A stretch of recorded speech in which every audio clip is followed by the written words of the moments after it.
नमस्कार friends, Vijay ji academy पर आप लोगों का स्वागत है। दोस्तों, मैं आप लोगों को पॉलिटी घटना चक्र करा रहा हूँ। पॉलिटी घटना चक्र में दोस्तों जो प्रीवियस एग्जाम के क्वेश्चंस होते हैं वो दिए होते हैं और साथ में उनका डिटेल भी दिया होता है। इससे क्वेश्चंस अच्छे तरीके से तैयार हो जाता है। तो देरी ना करते हुए शुरू करते हैं।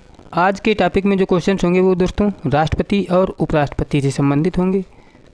देखते हैं कि निम्नलिखित में से वह व्यक्ति कौन था जिसे भारत के राष्ट्रपति के रूप में चुना गया था। किसे चुना गया था दोस्तों?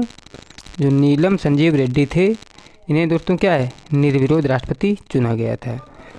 और इसका डिटेल देखते हैं। इसका डिटेल यह है कि डॉक्टर एन संजीव रेड्डी भारत के राष्ट्रपति के रूप में निर्विरोध निर्वाचित हुए थे। उनका कार्यकाल 25 जुलाई 1977 से 25 जुलाई 1982 के मध्य था।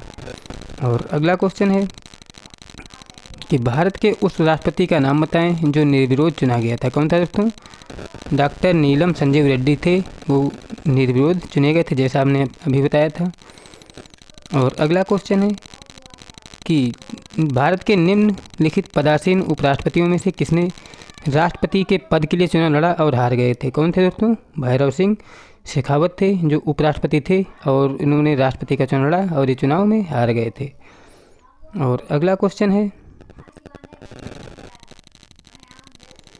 कि भारत का पहला राजनीतिक राष्ट्रपति कौन था? कौन था दोस्तों? APJ अब्दुल कलाम जो थे ये राजनीतिक राष्ट्रपति थे। और इनका कार्यकाल देखते हैं दोस्तों, इनका डिटेल कि भारत के पहले राजनीतिक राष्ट्रपति डॉक्टर APJ अब्दुल कलाम थे। इनका कार्यकाल 25 जुलाई 2002 से 25 जुलाई 2007 तक रहा है। ये एक परमाणु वैज्ञानिक थे। इन्होंने विजन 2020 जिसको तथा पूरा योजना के माध्यम से राष्ट्रीय विकास हेतु सरकार को प्रेरित किया। उन्हें आम जन का राष्ट्रपति भी कहा जाता है, जिसे इंग्लिश में कहते हैं पीपल्स ऑफ प्रेसिडेंट। अगला क्वेश्चन है कि राष्ट्रपति संविधान के किस अनुच्छेद के अंतर्गत राष्ट्रीय आपात घोषित कर सकता है? किसके तहत? अनुच्छेद 352 के तहत जो होता है राष्ट्रपति राष्ट्रीय आपात घोषित कर सकता है। इसका डिटेल देखते हैं। डिटेल दिया कि राष्ट्रपति संविधान के अनुच्छेद 352 के अंतर्गत राष्ट्रीय आपात स्थिति घोषित कर सकता है। 44वें संविधान संशोधन के अनुसार सशस्त्र विद्रोह या बाह्य आक्रमण की स्थिति में राष्ट्रीय आपातकाल की घोषणा की जाएगी। भारत में अब तक 3 बार जो राष्ट्रीय आपात लगा है, एक लगा था अक्टूबर 1962 में, दूसरा दिसंबर 1971 में और तीसरा जो है जून 1975 में लगा था। और अगला क्वेश्चन है कि संवैधानिक प्रणाली की असफल हो जाने पर किसी राज्य में राष्ट्रपति शासन संविधान की किस धारा के अंतर्गत लागू किया जाएगा? किस धारा के अंतर्गत? 356 के अंतर्गत जो होता है राज्य में राष्ट्रपति शासन लगता है। इसका डिटेल देखते हैं। डिटेल दोस्तों कि संवैधानिक प्रणाली के असफल हो जाने पर किसी राज्य में राष्ट्रपति शासन संविधान के अनुच्छेद 356 के तहत लागू किया जाता है। राष्ट्रपति शासन की स्थिति में राष्ट्रपति उस राज्य की सरकार के सभी या कोई कृत्य या शक्तियाँ अपने हाथ में ले सकता है। आगे क्वेश्चन देखते हैं दोस्तों। अगला क्वेश्चन है कि यदि राष्ट्रपति त्यागपत्र देना चाहे तो वो अपना त्यागपत्र संबोधित करेगा। किसे संबोधित करेगा दोस्तों? उपराष्ट्रपति को संबोधित करेगा राष्ट्रपति अपना त्यागपत्र। और अगला क्वेश्चन है कि निम्नलिखित में से किस राज्य में जनवरी 2009 में राष्ट्रपति शासन लागू किया गया था? किस राज्य में दोस्तों जनवरी 2009 में लगा था? झारखंड राज्य में लगा था। और अगला क्वेश्चन है कि निम्नलिखित में से कौन सी नियुक्ति भारत के राष्ट्रपति द्वारा नहीं की जाती है? कौन सी?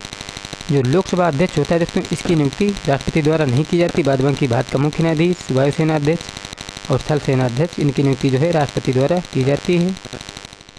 अगला क्वेश्चन है कि निम्नलिखित में से कौन सी नियुक्ति भारत के राष्ट्रपति के अधिकार में नहीं है? कौन सी नहीं दोस्तों?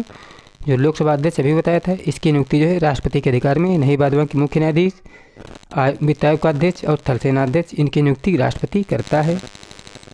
अगला क्वेश्चन है कि भारत के राष्ट्रपति के चुनाव के लिए नागरिक को कितनी आयु पूरी कर लेनी चाहिए? कितनी पूरी कर लेनी चाहिए दोस्तों? 35 वर्ष पूरी कर लेनी चाहिए राष्ट्रपति का चुनाव लड़ने के लिए। आगे क्वेश्चन देखते हैं दोस्तों।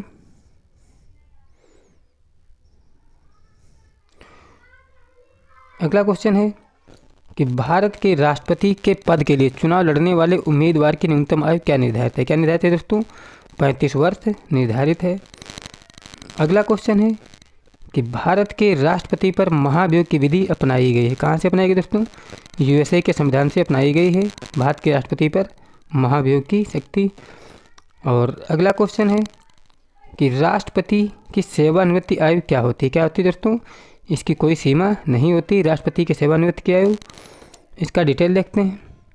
डिटेल है कि संविधान के अनुच्छेद 56(1) के अनुसार राष्ट्रपति अपने पद ग्रहण की तारीख से 5 वर्ष की अवधि तक पद धारण करेगा, परंतु संविधान में राष्ट्रपति की सेवानिवृत्ति की आयु की कोई सीमा नहीं रखी गई है। अगला क्वेश्चन है कि भारत के राष्ट्रपति पद के लिए निर्धारित अधिकतम आयु सीमा क्या है? क्या दोस्तों? इसकी कोई अधिकतम आयु सीमा नहीं है। और अगला क्वेश्चन देखते हैं दोस्तों। अगला क्वेश्चन है कि संसद के दोनों सदनों का संयुक्त सत्र कौन बुला सकता है? कौन बुला सकता है? ये बुला सकता है राष्ट्रपति, संसद के दोनों सत्र की संयुक्त बैठक। और अगला क्वेश्चन है, मतलब डिटेल है कि संसद के दोनों सदनों का संयुक्त अधिवेशन राष्ट्रपति बुला सकता है अनुच्छेद 108 के तहत, लेकिन जो संयुक्त अधिवेशन की अध्यक्षता करता है वो लोकसभा अध्यक्ष करता है। अगला क्वेश्चन है कि संविधान में कितने प्रकार के आपातकालों का प्रावधान है? कितने प्रकार के? 3 प्रकार के आपातकालों का प्रावधान है। इसका डिटेल देखते हैं। इस संविधान में 3 प्रकार के आपातकालों का प्रावधान है। प्रथम अनुच्छेद 352 के तहत क्या लगता है? राष्ट्रीय आपातकाल लगता है। अनुच्छेद 356 के तहत राज्य में राष्ट्रपति शासन लगता है। अनुच्छेद 360 के तहत वित्तीय आपातकाल लगता है। अगला क्वेश्चन है कि भारत के राष्ट्रपति के पास आपात अधिकार है। कितने दोस्तों? 3 आपात अधिकार होते हैं। और अगला क्वेश्चन है कि राष्ट्रपति को किस अनुच्छेद के अंतर्गत यह अधिकार प्राप्त है कि वह वित्तीय आपातकाल लागू कर सकता है? किसके तहत? अनुच्छेद 360 के तहत। इसका डिटेल दिया है कि संविधान के अनुच्छेद 360 के अंतर्गत राष्ट्रपति द्वारा वित्तीय आपातकाल की घोषणा की जाती है। ऐसी घोषणा के लिए मंत्रिपरिषद की सलाह आवश्यक होती है। और अगला क्वेश्चन है कि भारत में किस प्रकार की आपात स्थिति अभी तक केवल एक बार लागू की गई? कौन सी दोस्तों? जो आंतरिक आपात स्थिति होती है दोस्तों, ये केवल एक बार लगी थी। कब? 1975 में। उस समय केंद्र में इंदिरा गांधी की सरकार थी और इंदिरा गांधी जो थी प्रधानमंत्री थी। और अगला इसका डिटेल देखते हैं दोस्तों। डिटेल दिया है कि आपातकाल जो है 25 जून 1975 से 21 मार्च 1977 तक रहा। भारतीय इतिहास में 21 महीने का वह समय था जब तत्कालीन प्रधानमंत्री इंदिरा गांधी की सलाह पर तत्कालीन राष्ट्रपति फखरुद्दीन अली अहमद ने भारतीय संविधान की धारा 352 के अंतर्गत आपातकाल की घोषणा की थी। 44वें संविधान संशोधन द्वारा आपात उपबंधों में अनेक महत्वपूर्ण संशोधन किए गए ताकि 1975 में घटित घटनाओं की भविष्य में पुनरावृत्ति न हो। अगला है कि निम्नलिखित में से कौन सी एक आपात स्थिति है जिसकी घोषणा अभी तक भारत में नहीं हुई है? कौन सी दोस्तों? जो वित्तीय आपात स्थिति है इसकी घोषणा भारत में अभी तक नहीं की गई है। और अगला क्वेश्चन है कि भारत का राष्ट्रपति अपने पद पर पुनर्निर्वाचन कितनी बार खड़ा हो सकता है? कितनी बार? जितनी बार चाहे उतनी बार वो खड़ा हो सकता है।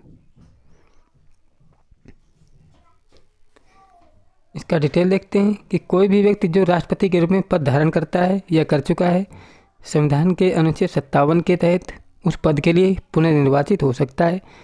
पुनर्निर्वाचन के संबंध में संविधान में किसी आयु सीमा का उल्लेख नहीं है। और अगला क्वेश्चन है कि भारतीय संघ के राष्ट्रपति के पास वही संवैधानिक अधिकार हैं जो दोस्तों किसके पास हैं? ब्रिटेन राजा या रानी के पास होते हैं। और अगला क्वेश्चन है कि निम्नलिखित में से वह व्यक्ति कौन है जिसे भारतीय संविधान के तहत आपातकाल की घोषणा करने के लिए अंतरिम प्राधिकारी माना जाता है? किसे माना जाता है? राष्ट्रपति जो होता है यही आपातकाल की घोषणा करता है। इसका डिटेल देखते हैं। डिटेल भारतीय संविधान के तहत आपातकाल की घोषणा करने के लिए अंतिम प्राधिकारी राष्ट्रपति को माना जाता है। 84वें संविधान संशोधन 1978 के अंतर्गत संशोधित प्रावधानों के अनुसार संघीय मंत्रिमंडल के निर्णय की लिखित संसूचना को राष्ट्रपति द्वारा उद्घोषणा जारी किए जाने की पूर्व शर्त बना दिया गया है। और अगला क्वेश्चन है कि राष्ट्रीय आपात घोषणा की दुरुपयोग रोकने हेतु संविधान संशोधन अधिनियम है। कौन सा है दोस्तों? इसका दुरुपयोग रोकने के लिए जो 1978 बना था 44वां संविधान संशोधन। और इसका डिटेल देखते हैं। डिटेल है कि राष्ट्रीय आपातकाल घोषणा का दुरुपयोग रोकने के लिए 1978 में किए गए 44वें संविधान संशोधन के द्वारा अनुच्छेद 352 में यह व्यवस्था की गई कि राष्ट्रीय आपातकाल की घोषणा केवल उसी समय की जा सकेगी जब मंत्रिमंडल लिखित रूप से राष्ट्रपति से ऐसी घोषणा करने के लिए कहे। इस संशोधन द्वारा आंतरिक अशांति के स्थान पर सशस्त्र विद्रोह पदावली रखी गई थी। और